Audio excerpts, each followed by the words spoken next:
Welcome back. New at 6, the Quincy Museum has announced their next executive director following current executive director Barbara Wilkinson Fletcher's retirement.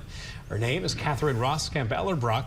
Wilkinson Fletcher and the museum board of directors have made the transition fairly smooth for Ross-Campbell-Ellerbrock as she ascends to the role. Everyone involved is excited for the new era of leadership that will continue the museum's success.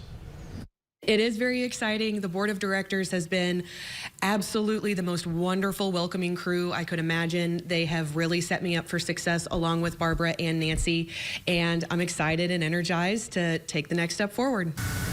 And she is a tri-state native and is actively involved in the community, including the Adams County Fair Queen pageant.